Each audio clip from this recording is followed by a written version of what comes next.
Eerie Episodes 0.1. Mga kwentong kababalaghan, katatakutan at mga nilalang na hindi natin nakikita. Ito ang mapapakinggan mo dito sa aking channel. Kaya sit and relax, at makinig sa aking mga kathang-isip na mga kababalaghang kwento. Salamat sa pakikinig. Kung nagustuhan mo ito, huwag kalimutan mag-like and subscribe. Ang pagsiklab ng tahimik na tagumpay. Sa paglipas ng ilang araw matapos ang bantang dala ni Lakan, nagmistulang tahimik ang paligid. Wala nang nagpakita o nagparamdam mula sa kampo ng mga halimaw na aswang. Kahit paano, nakahinga ng bahagya ang pamilya ni Bruno at ang kanilang mga kasapi. Subalit alam ni Salva na hindi ibig sabihin ng katahimikang ito ay tapos na ang panganib. Ang mga kagaya ni Lakan ay hindi sumusuko, aniya sa anak. Bumabalik sila kapag hindi natin inaasahan. Ang kwento ng paglago ng kanilang lipi, hindi tulad ng ibang lahi ng aswang na palaipat-lipat ng tirahan upang umiwas sa pagtuklas ng mga tao, ang pamilya ni Bruno ay nagtagumpay sa pananatili sa iisang lugar dahil sa kanilang talino sa pagtatago at kakayahan sa negosyo. Ang negosyo ng kanilang pamilya ay nagugat mula sa simpleng pagpaparami ng mga baboy bilang pagkain para sa kanilang kalahi upang maiwasan ang pagkain ng tao. Ngunit dahil sa mahusay na pamamahala ni Salva at ng kanyang asawa, napalago nila ito bilang isang malaking hog farm na nagbebenta ng karne sa mga pangunahing pamilihan. Naging tulay ito para sa atin, paliwanag ni Salva sa kanyang mga tauhan. Hindi lamang para mapanatili ang pagkatao natin, kundi para mapanatili rin ang ating lihim. Dahil sa tagumpay ng kanilang negosyo, nagkaroon sila ng kakayahan na bumili ng malaking lupain na malayo sa mata ng mga tao. Dito nila itinayo ang kanilang tirahan at mga pasilidad. Ang mahusay na pagtatago ng lihim. Bukod sa negosyo, nagawa rin nilang itago ang kanilang lihim sa pamamagitan ng disiplina at maingat na pamumuhay. Ang sikreto ng tagumpay natin, ani Salva, ay ang hindi pagiging halimaw sa mata ng iba. Mamuhay tayo ng marangal at huwag manakit. Ang mga aswang mula sa kanilang angkan ay tinuruan na huwag gamitin ang kanilang kakayahan maliban kung kinakailangan. Pinanatili nilang makatao ang kanilang itsura, kahit nagbabago ang mata, pangil, at kuko kapag kinakailangan. Ang pagbantay sa hinaharap, bagamat tila payapa ang lahat, nanatili ang pangamba sa puso ni Bruno. Alam niyang hindi pa tapos ang laban sa pagitan nila ni Lakan. Sa ngayon, sabi ni Salva, ang pinakamahalaga ay manatili tayong nagkakaisa. Ang ating tagumpay ay hindi lamang sa negosyo, kundi sa pagpapanatili ng ating pamilya at ng ating pagkatao. Sa kabila ng panganib na maaaring bumalik, nanatili ang pamilya ni Bruno bilang simbolo ng aswang na hindi nagiging halimaw, kundi mga nilalang na may kakayahang mamuhay ng mapayapa sa kabila ng kanilang kakaibang lahi. Ang tahimik na mga araw at ang papalapit na panganib. Sa loob ng ilang linggo, nanatiling tahimik ang buhay ni Bruno at Ellen. Masaya na sila at sa bawat araw na lumilipas, lalong tumitibay ang pagmamahalan nila. Hindi rin nagkaroon ng anumang kaguluhan sa kanilang tahanan, kaya unti-unting nabawasan ang takot ni Bruno sa banta ni Lakan. Samantala, ang ama ni Bruno na si Salva ay patuloy na nagpapalakas ng kanilang depensa. Naglagay siya ng higit pang bantay sa kanilang lupain, pinalakas ang seguridad sa kanilang negosyo, at tinuruan ang mga kabataan ng kanilang lahi kung paano ipagtanggol ang kanilang sarili nang hindi nangangailangan ng karahasan. Ngunit sa kabila ng katahimikan, isang madilim na plano ang unti-unting nabubuo sa kampo ni Lakan. Ang lihim na paghahanda ng kampo ni Lakan. Sa isang malalim na kagubatan, nagtipon ang mga tauhan ni Lakan. Hindi tulad ng pamilya ni Bruno, sila ay mga aswang na ganap na nagbabago, nagiging halimaw na may matulis na pangil, mahahabang kuko, at balat na parang uling. Matagal na tayong pinapahiya ng pamilya ni Salva, galit na wika ni Lakan sa kanyang mga tauhan. Dahil sa kanila, marami sa atin ang hamina. Hindi tayo nabubuhay para maging tao. Tayo ay mga halimaw, at oras na para ipakita natin ang ating tunay na lakas. Nang inig sa galit ang ilan sa kanyang mga kasamahan. Ano ang plano mo, Lakan? Tanong ng isa. Isang mapanuksong ngiti ang lumitaw sa mukha ng pinuno ng mga halimaw. Aatakihin natin sila sa oras na hindi nila inaasahan. Hindi natin sila bibigyan ng pagkakataong lumaban. At ang unang bibiktimahin natin, ay si Ellen. Ang pagsisimula ng panibagong sigalot. Habang nagbabalak ng masama si Lakan, si Bruno naman ay muling nagpunta kay Ellen upang bisitahin ito. Dumaan siya sa karaniwang daan, sa likod ng bahay ng dalaga, gamit ang malalaking puno bilang tulay papunta sa kanyang kwarto. Pagkapasok niya, agad siyang sinalubong ni Ellen ng mahigpit na yakap. "Bruno, parang may bumabagabag sa'yo," pansin ni Ellen. Huminga ng malalim si Bruno. "Hindi ko alam, Ellen, tahimik ang lahat, pero may kutob ako. Parang hindi pa tapos ang laban namin kay Lakan." Hinawakan ni Ellen ang kanyang kamay. "Hindi kita pababayaan, Bruno. Kahit ano pa ang mangyari." Ngunit sa di kalayuan, sa dilim ng gabi, may pares ng mapulang matang nagmamasid mula sa kakahuyan. Isa sa mga tauhan ni Lakan ang lihim na sumunod kay Bruno, at ngayoy alam na nila kung saan hahanapin si Ellen. Ang digmaan ay paparating, at sa pagkakataong ito, walang ligtas. Ang unang pagsalakay. Sa sumunod na gabi, habang mahimbing na natutulog si Ellen, isang malakas na kaluskos ang gumising sa kanya. Agad siyang napabalikwas ng bangon, ngunit wala siyang nakita sa paligid. Ang tanging naririnig niya ay ang marahang ugong ng hangin sa labas ng kanyang bintana.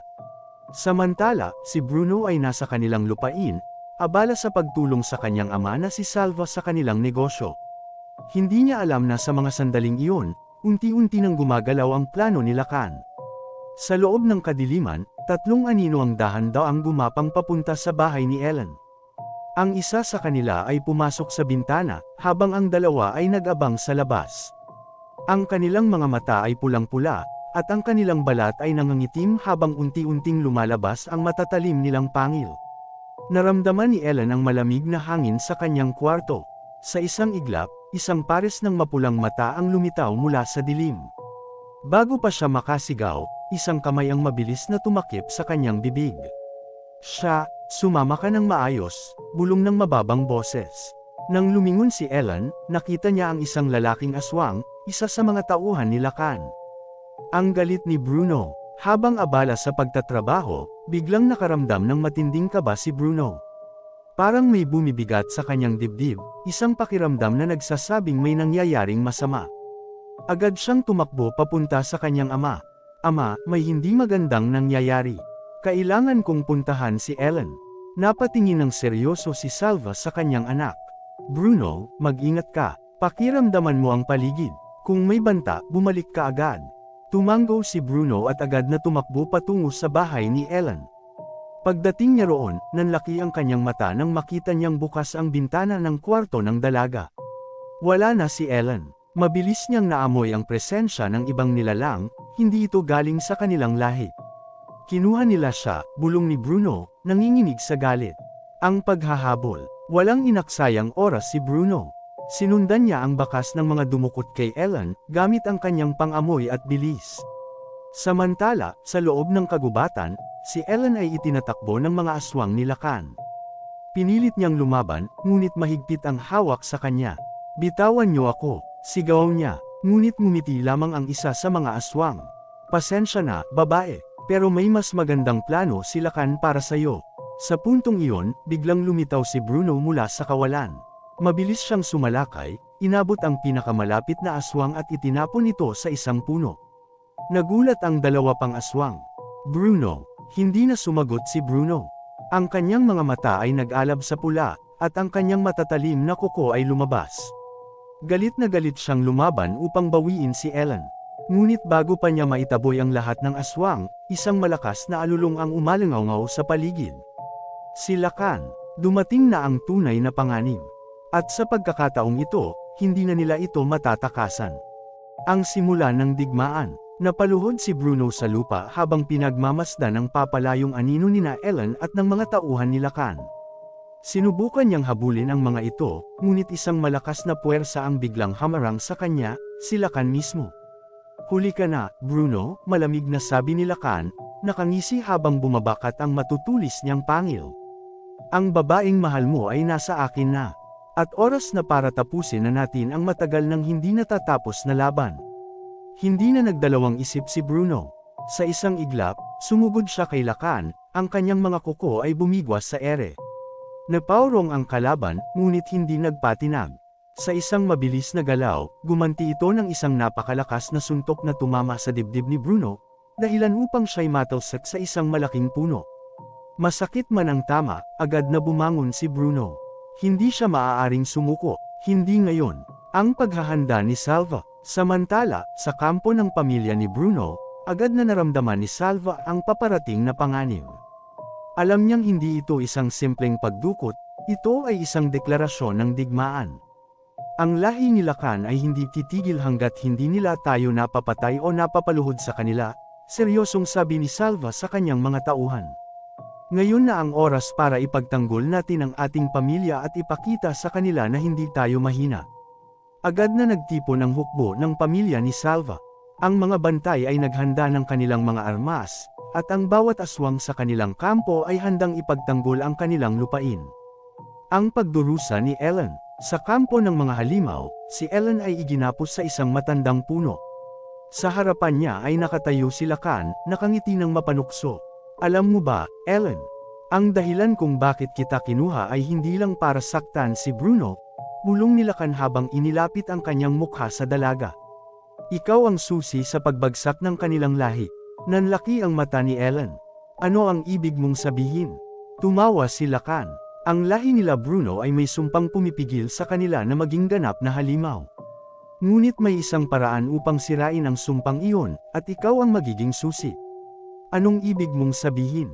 Sigaw ni Ellen, nagpupumiglas sa kanyang gapos.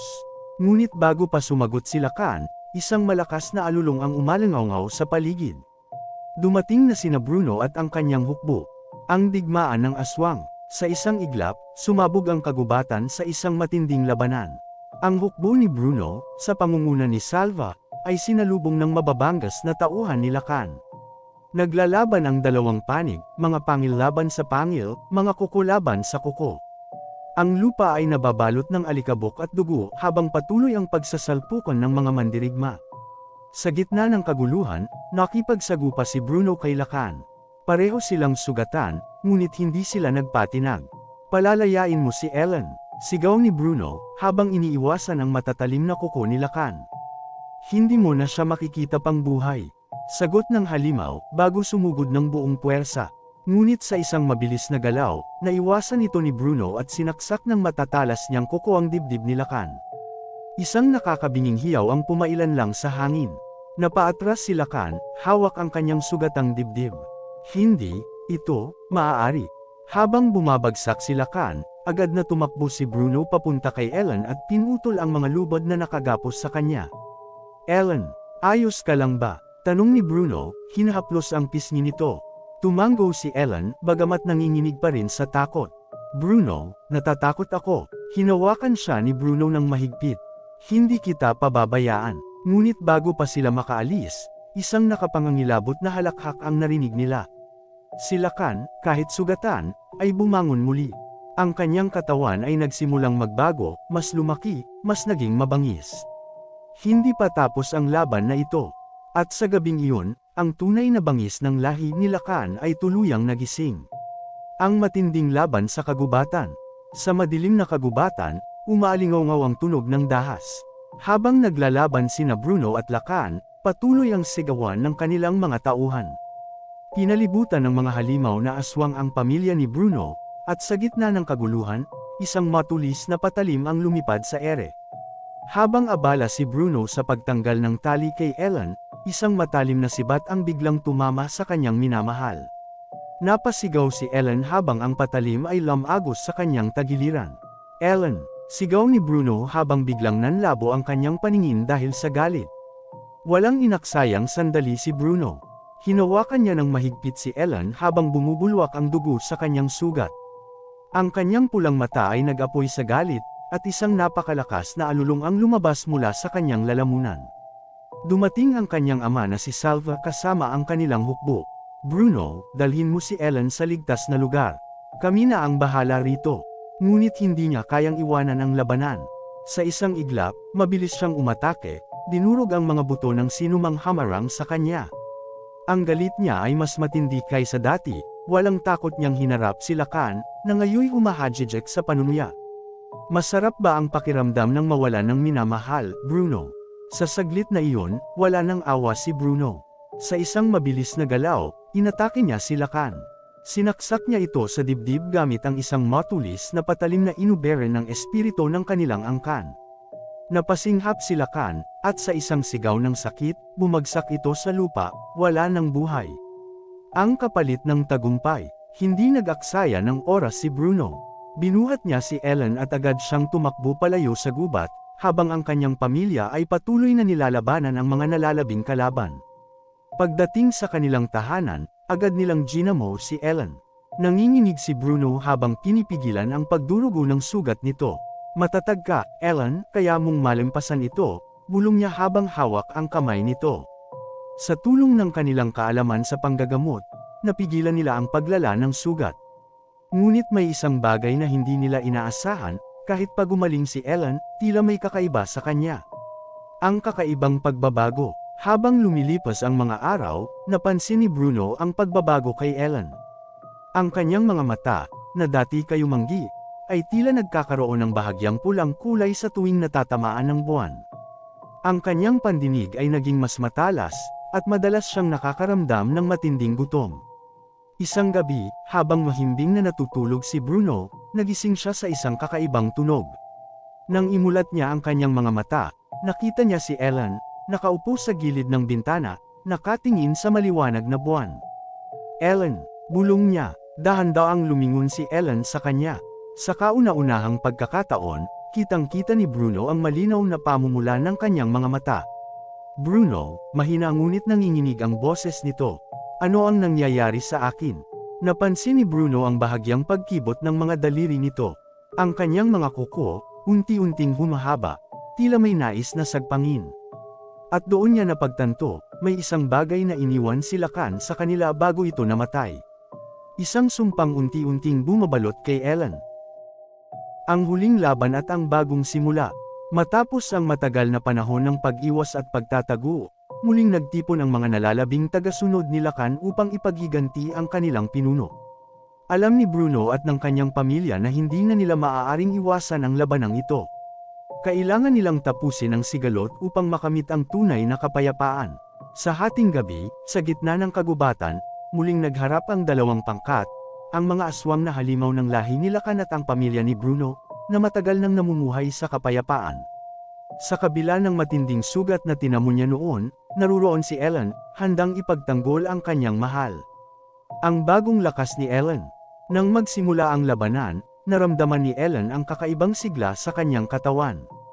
Ang kanyang pandinig ay naging mas matalas, ang kanyang paningin ay mas lumawak.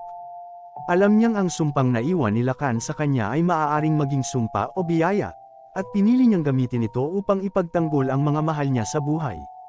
Sa unang pagkakataon, lumaban si Ellen gamit ang bagong kakayahang ibinigay sa kanya ng sumpa. Mabilis siyang gumalaw, tila isa na rin sa kanila, ngunit nanatili ang kanyang pagiging tao.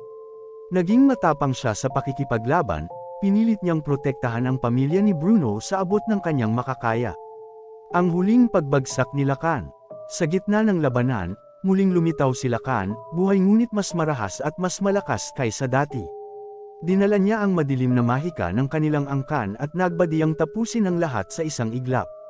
Ngunit hindi niya inaasahan ang lakas ni Bruno, at higit sa lahat, ang bagong kakayahan ni Ellen. Sa tulong ng kanyang ama na si Salva at ng iba pang kasamahan, nakahanap ng pagkakataon si Bruno na tapusin ang laban. Sa isang matinding pagsalakay, naitulak niya si Lacan sa lupa, at bago pa ito makabangon, mabilis na isinaksak ni Ellen ang isang matalim na sandata sa puso nito. Napasinghap si Lacan, ang kanyang mga mata ay nanlabo habang unti-unting bumagsak ang kanyang katawan. Sa huling pagkakataon, sumigaw siya ng galit at panghihinayang, bago tuluyang mawala ang kanyang buhay. Ang bagong simula. Nang bumagsak si Lacan, ang kanyang mga tauhan ay nagsitakas, wala nang pinuno upang gabayan sila. Alam nilang tapos na ang kanilang panahon. Ang digmaan na matagal nang bumabalot sa pamilya ni Bruno ay tuluyan nang natapos. Matapos ang lahat, si Ellen at Bruno ay namuhay ng mapayapa. Wala nang hadlang sa kanilang pagmamahalan, wala nang banta sa kanilang pamilya. Kahit nananatili ang kakaibang kakayahan ni Ellen, natutunan niya itong kontrolin, at tinanggap siya ng buong puso ng pamilya ni Bruno. Sa wakas, nakamit nila ang hinahangad na kapayapaan. At sa kabila ng lahat ng pagsubok, napatunayan nilang ang tunay na pag-ibig ay kayang lampasan ang anumang hadlang, kahit pa ang pagitan ng dalawang magkaibang mundo.